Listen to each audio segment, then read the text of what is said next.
AI is getting better at everything you're good at. Faster writing, instant analysis, zero fatigue. You're already leaning on it for the repetitive stuff and quietly wondering how long before it's better at the hard stuff too. Today we'll try to get some of those answers with our guest. His name is Jeff Burningham. He's run for governor, built multiple companies, taught thousands of students, and wrote a book called The Last Book Written by a Human, specifically because he sees what's coming: job loss, disinformation, isolation, and a fundamental identity crisis for anyone who's built their worth around doing things machines can now do better. Listen, this conversation won't fix AI for you, but it will give you a clear framework for what to protect, what to let go, and why your messy, emotional, embodied humanity is the only thing machines can't outcompete. This is Brobots, the podcast that tries to help you be a better human by being smarter about how you use technology. And this is a fun episode because Jeff is very optimistic about the future of AI and about the future of how we interact with it. You'll soon find that Jason and I don't share the same optimism, at least maybe not in the same way. Maybe it's our Gen X roots, but there's something about handing over everything that we've built society around forever to machines that we just don't trust. Trust isn't something inherent in the Gen X brain. So hopefully by the end of this conversation, we're able to absorb some of Jeff's optimism, and you can too, so that we can all get on board with finding ways to use this advancing technology to be better people, to use it as a bridge to connect with other humans, and to, in general, make the world a bit of a better place with the help of our new robot overlords. But let's get right to it. Jeff, thanks so much for being on the show. One of the first things I want to ask you about is I've heard you talk about this. This is mentioned in the book. I've seen you in other interviews mentioning the idea that AI is really a mirror for us.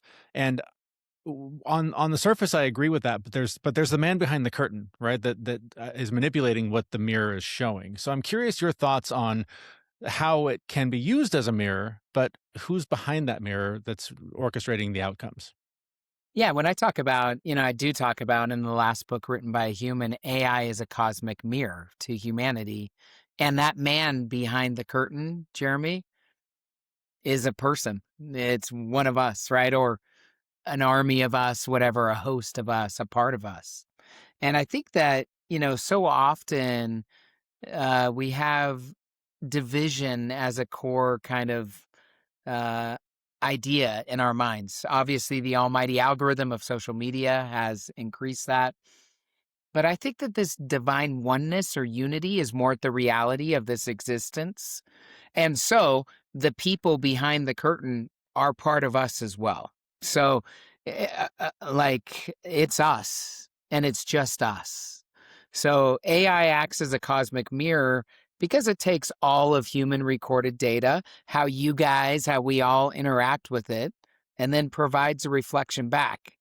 Now, there might be some lever pulling behind the curtain. Again, though, that's coming from us. It's coming from humans, I would argue. So that's how I would maybe talk about that or make the distinction. It feels a bit like someone has taken tinfoil and polished it really, really well, and is sitting there and doing this with it, and it's changing the angles on it. So what we're seeing reflected back to us is kind of carnival mirror-esque. But like you said, yeah, that's still us. You can't get away from the fact that as an organic species and a collective of, different thought patterns, that we do some dumb shit. We do. And it is still us, CEOs, politicians, whatever, are still us. They might be the best or the worst part of us. I don't know, but it's still us. So I think that AI isn't as much a technological problem as it is a human problem. Now, this is a hard pill to swallow. It's easy to abdicate responsibility, say, this isn't me, this isn't us.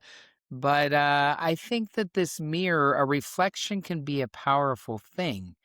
And in a reflection, we can see ourselves more clearly, and we can choose to change or to quadruple down on this old game of division and hate, greed, etc. The path that I point out in the last book written by a human is a different path, but it's one that will cause a lot of transformation. That's the path I want to talk about, is where this thing is taking us. Because I mean, just sort of following on what we were talking about there, I can talk myself into circles on this is just a tool, and then I start logically thinking about how it works. I'm like, oh no, it works just like us. It's us just as much as we're us. Maybe a little bit less meat on the outside, but where are we going with this? Because I've heard you talk about, and a lot of optimistic people in the AI space are saying that this is our path to utopia. This is a way for us to not have to live to work. This is a path to come back to ourselves and figure out what our real meaning is, and who we truly are at our core, instead of meeting the KPIs that please the boss and make the most money. How optimistic are you that we end up in a place like that? Oh gosh, Jeremy, you're asking the good questions. I'm not optimistic in the short term. I am optimistic in the longer term. Because, though, you could also say it's pragmatic. What's the alternative? I mean, we could all kind of be doomsdayers, think we're going to hell in a handbasket.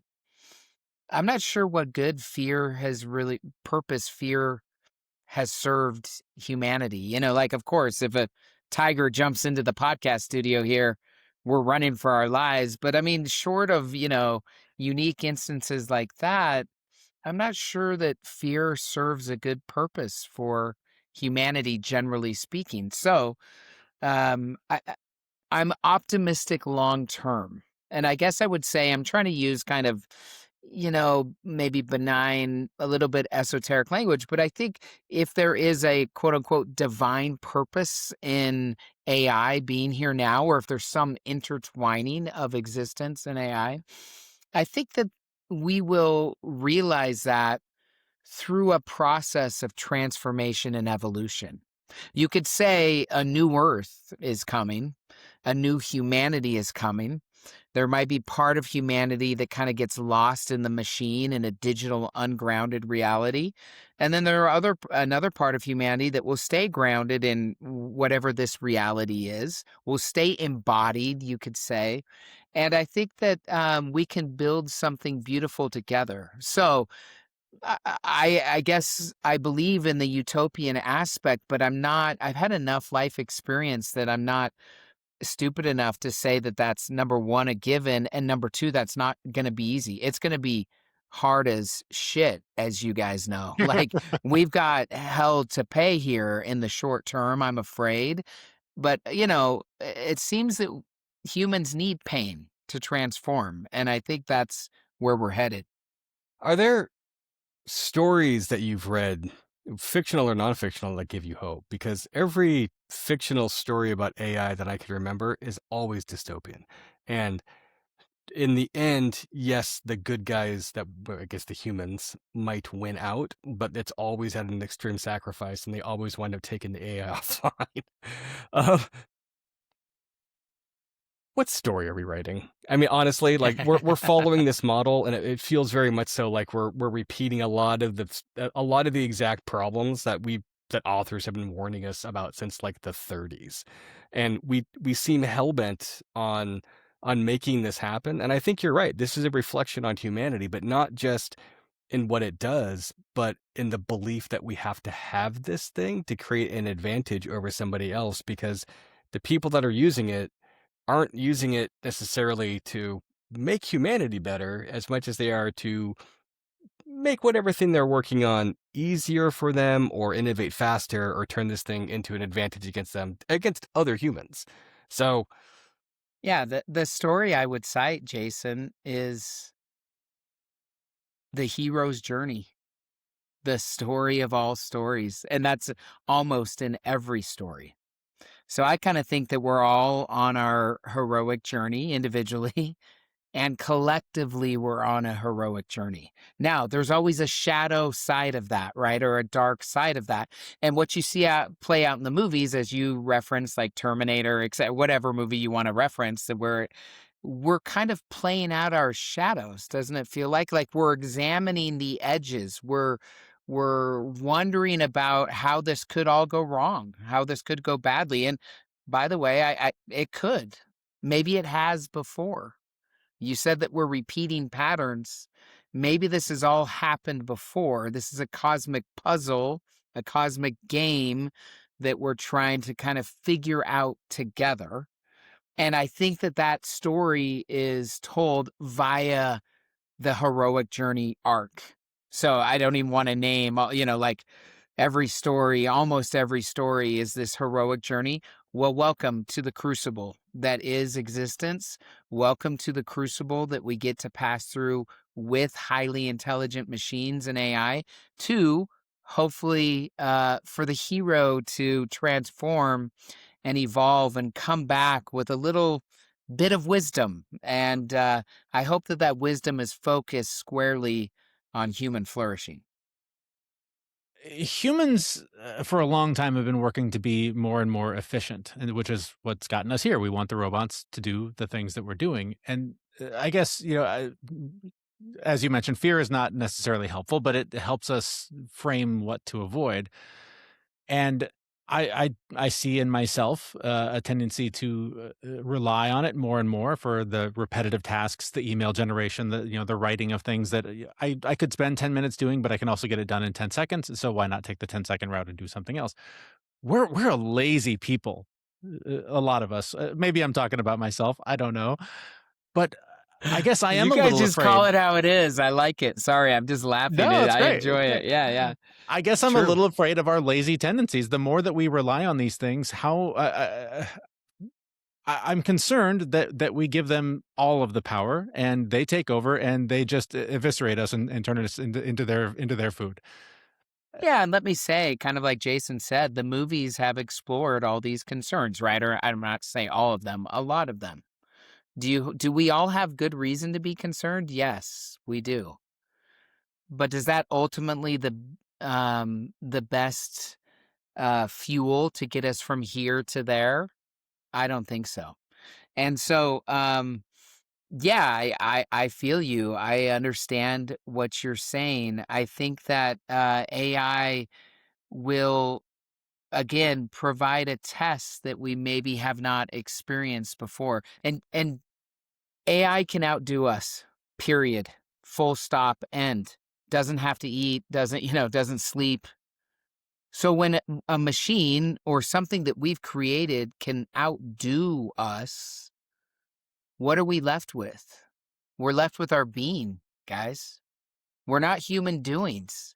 Now, we become human doings in a lot of respects. We become drones in the system. And could this exacerbate that? Absolutely. I'm not, I'm not naive. However, when a machine can do so much of what we are used to doing, we are left with our being. And what I would say is that at least now and probably ever, AI can't out be human. Our competitive advantage actually is our humanity. So, in a contrarian point of view, the way to um, survive and thrive through this is to lean into our humanity. AI has never felt the pain of loss, guys, that you and I have felt. It hasn't felt the power of love. And it's this real beautiful messiness of humanity that actually is our strength. So And what does that look like? we're What does that about to be reminded of that in major ways, I think. so what does that look like though? What do we lean into? What are the things that we should be doing in our day-to-day lives that help us forge that path for ourselves? Yeah, I could say so many things. I'll say three or four real quickly. Number one, stop looking outside of ourselves. The answers that we're all searching for are inside of us already. So instead of external validation, possessions, climbing this mountain, doing this, doing that, look inside because, and again, I think that the cosmic mirror of AI will turn more of humanity inside. So I encourage everyone to have a meditation practice. Sit in stillness and do nothing. Just try it. There's no wrong way to meditate. Just start to strengthen those muscles of being able to go inside. Number one. Number two, get into nature. Nature is constantly modeling for us the reality of what is, the reality of existence. And when we lose touch with nature or with Mother Earth, you could say it has a static like energy that causes us to forget ourselves and who we really are. So get into nature. I know these are simple things, but it's what we need to do, the basics. The third thing is lean into in real life experiences with other humans, not with your digital device, not with social media, not with AI.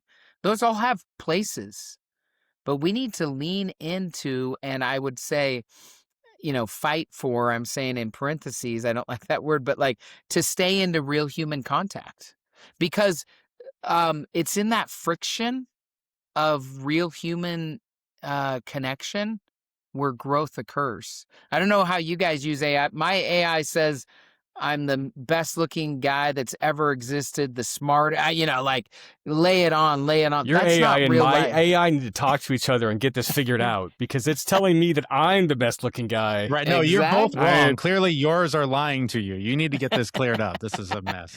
Yeah, we do need to work this out. Which from but that perspective, that's, it really does feel like AI is human. yeah.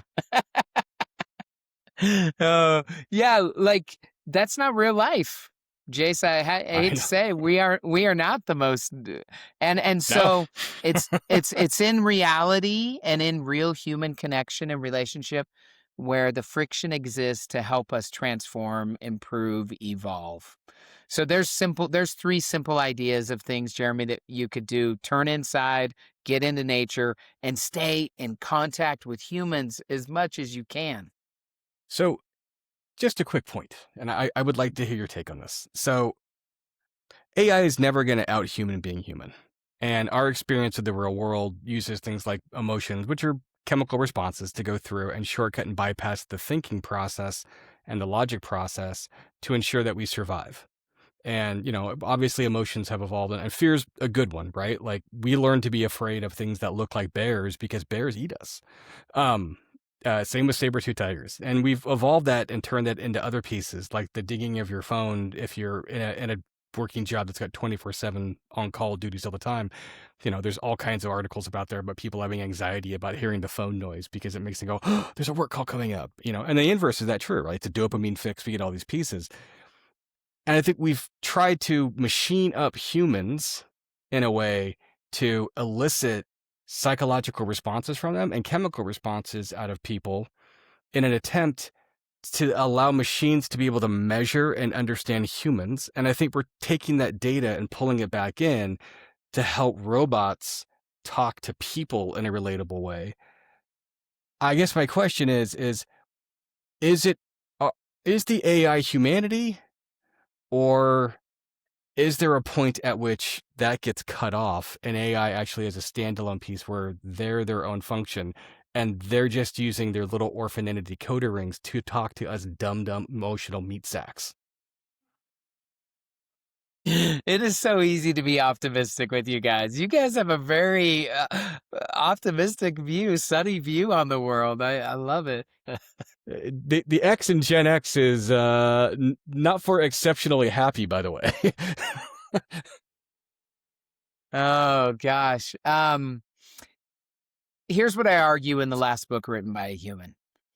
I actually think the greatest tool that we've created and devised so far, in my opinion, we've been creating tools for as long as we've existed, is AI.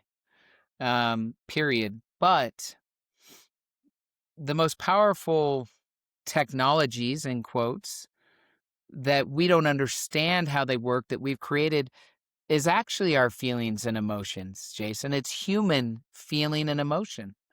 And it's the ability to connect intimately in proximity with other humans in community and one-on-one, et cetera. And so I actually think those are higher level technologies, and that, I'm putting technologies in quote, that allow us to stay connected to each other.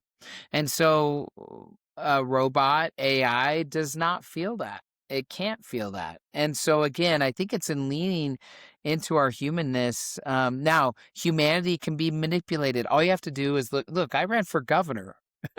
Like, I ran a statewide campaign. Utah, if you guys don't know, is a pretty damn homogeneous state. Yet I would go to meeting after meeting and I would see people, neighbors, that shared like 93%, I'm making up a number, but a lot in common. They were fighting over the 7% of differences that their social media feed had fed to them. So, will this technology, quote unquote, manipulate us, or could it? Could it bring out the worst of humanity? Absolutely. We actually see that. And by the way, I think that will continue, yet it's through that pain that we come back to ourselves. And that's my hope. That's my argument. That's my goal. I could be wrong. Like we might not make it, guys, but Right. I think this is the best path forward. Like give me a better idea or a better path forward. I'm open to ideas if you No, guys and have them. I think you're right. I mean, just last night I was at a softball clinic with my daughter and helping these kids. Like one of the coaches just like helping throw balls around and keep them engaged.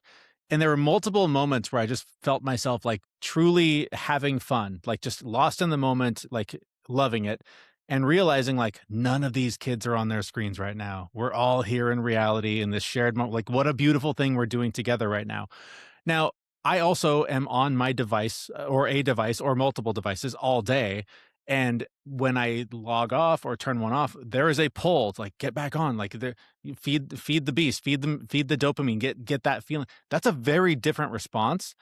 And that one I feel like is more powerful. And maybe because it's easier to tap into, right? I just pull out any of the three devices within arm's reach and all of a sudden like brain feel happy momentarily. But organizing, getting 30, teenage girls into a gym to throw a baseball around, like that's way harder. But man, it's so much more rewarding. And you leave with all the girls just like giddy and talkative and happy. Like you can see the true joy that it creates for them. So I want a world where there's more of that too. I want the robots assembling all the things so we can go throw balls around and play and just enjoy our spin around this rock. Yeah. Uh, but there has to be sort of a little of both, right? Because that's the world that we, at least for now, live in until the robots fully take over. Or we're going to So wally ourselves. there you go. So in what ways do you use AI? Like where do you blend the humanity and the machine for yourself that you are finding to be productive and helpful in your life? Yeah, the first thing I'd say is let's make sure that we use AI as a bridge to real human connection. So you probably used technology to organize. I'm going to make this up. The softball night last night, but then it ended up with 30 humans together, laughing, having fun, connecting, present. And so let's make sure. So I always try to make sure that I'm using technology as a bridge. I'm a former venture capitalist. I built several large companies here in Utah. I've got 3 screens up in front of me right now. I know what you're talking about, but it's it's it's got to be a bridge to humanity. Number one. Number two, obviously, I'm a believer that let's say talent is fairly evenly distributed around the world, but opportunity is not. Well, I'll tell you that like AI is a leveler potentially in terms of education. So I think in terms of like intelligence being commoditized, it's powerful. If you live in a developing country or community where there is not good opportunities for education, you just now have the smartest tutor in your pocket at any time and moment. So I think it can be a massive kind of leveler of educational, let's say, opportunities.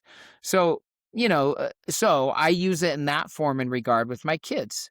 Let me tell you what I also do with my kids. And this last thing I'll say, I feel like I'm, going long, but the last thing I'll say is, Jeremy, we need to model what we want our kids to do. So we try to have digital free Sundays, like device free Sundays. We try. We're not perfect at it. They Sure. usually come out in the night. I get it. But like we try to have a fast, so to speak, of digital devices. The other thing that we definitely do, we're pretty damn good at this. There are no screens at our dinner table. When we're eating a meal together, there are no screen. It's just like there's no screens. Yeah. So the point is, we as adults need to put up guardrails and model for our children and the rising generation the behavior that we want to see. Again, I've been an adjunct professor down the street at BYU in entrepreneurship to thousands of students. And one of my favorite things to say to them, and this just goes along with the whole conversation, so I just want to say it real quick, is that the most simple ideas are often the most powerful and therefore the most neglected. So I'm talking about a lot of simple ideas But believe me, they are the most powerful, but they're the easiest to neglect. But we're going to be reminded to come back, I think, to these basics through pain. This is what I think is going to happen. At some point, I think we say enough is enough. Again, this is my hope, and we come back to ourselves. But we might just all get lost into the machine and never come back. I don't know. Right. We might red pill ourselves all the way through. But along Yes. those lines and trying to stay more positive on these component pieces, I had a project and that I'm working on this week to create a bunch of slides for a sales kickoff for the company that I work for. And, I looked at this project and it's easily 160 hours of work if you sat there and tried to type it all out, draw all the images, pull all those pieces in. And I used AI and turned it into about a 16-hour project. And, there was a lot of tweaking and refinement. And ultimately speaking, reviews and everything else went out. And I had to double check work and everything else. But I recovered 90% of that time. Now, did I take that 90% of that time and go, oh, I'm free. I'm going to go outside and walk That's in what the I was forest? just going to ask you, Jason. What did you do with that? Well, that's the question. And I didn't. But what I did do is I went, all right, I worked hard on this thing for this 16 hours. Instead of taking 4 weeks to do this, I got it done inside of a week. This inside of a week period that I'm here, I'm going to back off and I'm going to come revisit this later on and check it again and look at it. But at the same time, I'm going to find ways to go out and do things that are actually good for me. Like I took a walk with the dog. I did an extra session at CrossFit. I actually sat down and I watched I started that series, The Pit, so I could watch these things in motion. And yes, that was good for 8 to 9 hours of distraction pieces. And then I came back and I started working on stuff and refining stuff. But I feel like I got a little bit of extra something back to produce and create these things. And I think we've been modeling for our kids this notion that you need to work for 40 hours a week. You have to have a full-time job. You have to make all these pieces happen. We're not set up with UBI. The system is not set up to allow us to have freedom. The system is set up to say, no, you didn't work hard enough, work more. So how do we train people, and especially kids, to go, it's okay for me not to work 40 hours a week. It's okay for me to go through, do these component pieces, do this work, get an output that's good, and then fuck off and do something much better for us. Because I need that advice. I don't do it well. So yeah, no, it's a great real life example. You got all this time back. How do you spend it? Again, the name of the book is The Last Book Written by a Human. The subtitle is Becoming Wise in the Age of AI. So, Jason, here's how we become wise, or one of the ways. When a machine is better at doing so much of what we're used to doing, what do we do with that extra time? And that's a key question. And I've given some answers around nature and relationship, etc. The book follows a natural progression. There are 4 sections: from disruption, change is the only constant, to reflection, to personal transformation. It's called transformation. And then the last section of the book is evolution. So here's the point, Jace. The evolution section is all about reforming our institutions, reforming religion, educational reform. There's a chapter about conscious capitalism, and then a political chapter as well, where I talk about a new political movement that I call the human political movement. So when I talk about rebirth, I'm talking on a collective scale as well as an individual scale. So I think that institutions, and I don't want to be a doomsdayer, I don't know how it will play out, I don't want to cause concern. I think there's a lot of institutional pain and change coming in all those areas. And it's going to be up to those institutions are all made up of a bunch of humans. So as humans change, institutions change. And as we rebirth our institutions, things like the 40-hour work week, things like it has to be all about doing and not being, things like, greed in terms of capitalism and consumption changes. And I think that's coming over the decades ahead. I think that change is coming. And I think that AI ushers or helps to roll that out if we choose to have it help. Choice seems to be the big part there, because we could choose to do that with our own little photocopy meat puppets that we call kids, and yet greed still exists. and shitty Yeah. behavior still exists. Why do we think AI, which you've said is a reflection of us, is going to be better? Well, I don't think it's going to be better. I think it's going to be more transformative. And another way to say it is more painful.